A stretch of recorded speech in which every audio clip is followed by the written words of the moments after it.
Tahukah kamu, penelitian menunjukkan bahwa orang yang membiasakan diri bersyukur justru lebih sehat, lebih sukses, dan lebih bahagia dibanding mereka yang tidak. Di sebuah kota kecil, hiduplah seorang pemuda berusia 17 tahun bernama Raka. Raka adalah sosok sederhana yang lahir dari keluarga biasa, bahkan seringkali serba pas-pasan. Ayahnya bekerja sebagai tukang beca, sementara ibunya berjualan sayur keliling. Mereka tidak pernah punya banyak uang, tapi selalu berusaha hidup seadanya. Meski begitu, Raka tumbuh menjadi anak yang pintar dan penuh semangat. Ia sering mendapat nilai bagus di sekolah, namun selalu merasa minder dibandingkan teman-temannya. Di lingkungannya, banyak orang menilai kesuksesan dari seberapa besar rumah atau seberapa mahal pakaian yang dipakai. Raka pun ikut terjebak dalam cara pandang itu. Setiap kali melihat temannya membawa gawai terbaru, hatinya terasa sesak. Mengapa hidupku tidak seperti mereka? Pikirnya. Ia mulai merasa marah,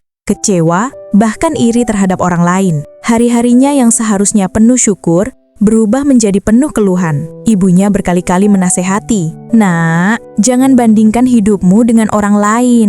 Syukuri saja yang ada." Namun kata-kata itu hanya masuk telinga kanan dan keluar telinga kiri. Hingga suatu hari, sebuah peristiwa sederhana mengubah segalanya. Saat pulang sekolah, Raka melewati sebuah rumah kayu tua di pinggir jalan. Dari dalam rumah itu, terdengar suara tawa riang seorang anak kecil. Raka berhenti sejenak dan melihat ke dalam. Ia mendapati seorang anak kecil yang duduk di kursi roda, wajahnya berseri-seri meski tubuhnya lemah. Anak itu bermain dengan mainan sederhana, hanya kaleng bekas dan potongan kayu. Namun ekspresi kebahagiaan di wajah anak itu begitu tulus dan penuh syukur. Raka tertegun, seolah tersadar bahwa ia yang sehat, kuat, dan bisa bersekolah masih saja mengeluh. Malam itu, ia tidak bisa tidur.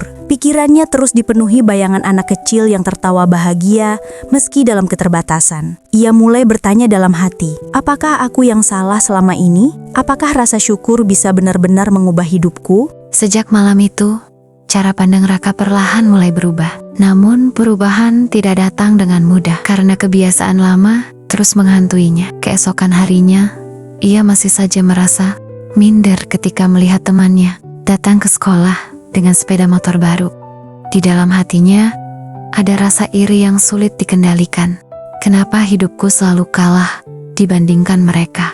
Bisiknya dalam hati. Tapi bayangan wajah anak kecil di kursi roda itu kembali muncul, seakan menegurnya. Raka mulai menyadari bahwa kebahagiaan bukan soal apa yang kita punya, tapi bagaimana cara kita melihatnya. Meski begitu, ia belum benar-benar bisa bersyukur. Suatu sore, ia pulang sekolah dengan wajah murung karena nilai ulangannya turun. Ibunya menyambut dengan senyum sambil memberikan sepiring nasi sederhana dengan lauk tempe goreng. "Makan dulu, Nak, biar semangat lagi," ucap ibunya lembut.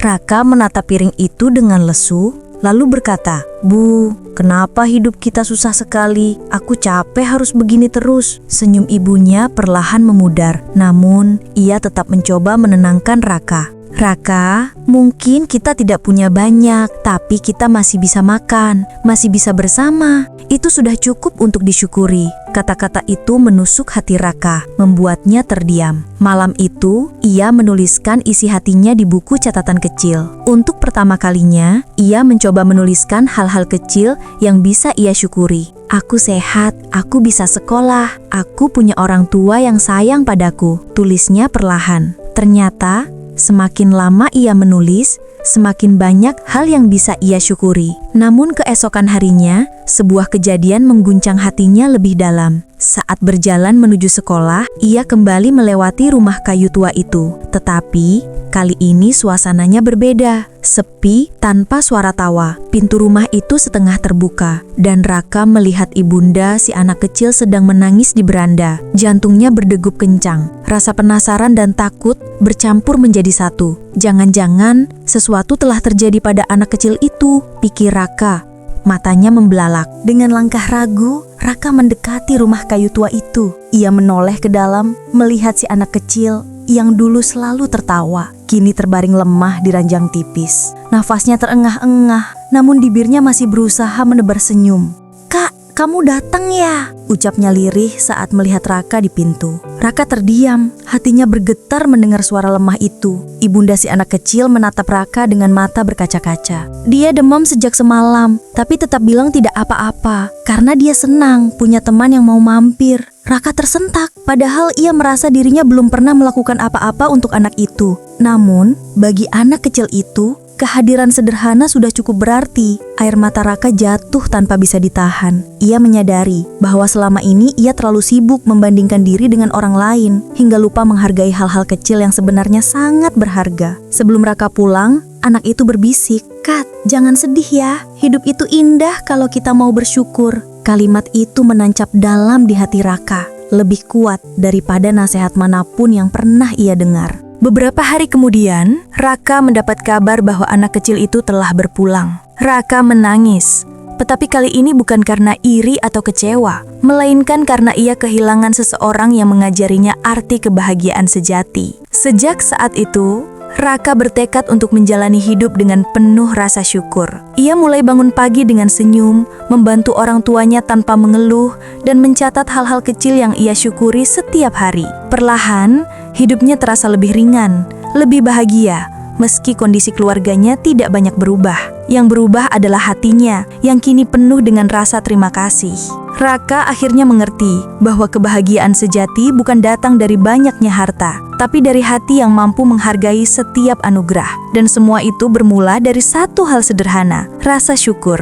Jadi, bagaimana denganmu? Apakah hari ini kamu sudah bersyukur atas hal-hal kecil yang kamu miliki?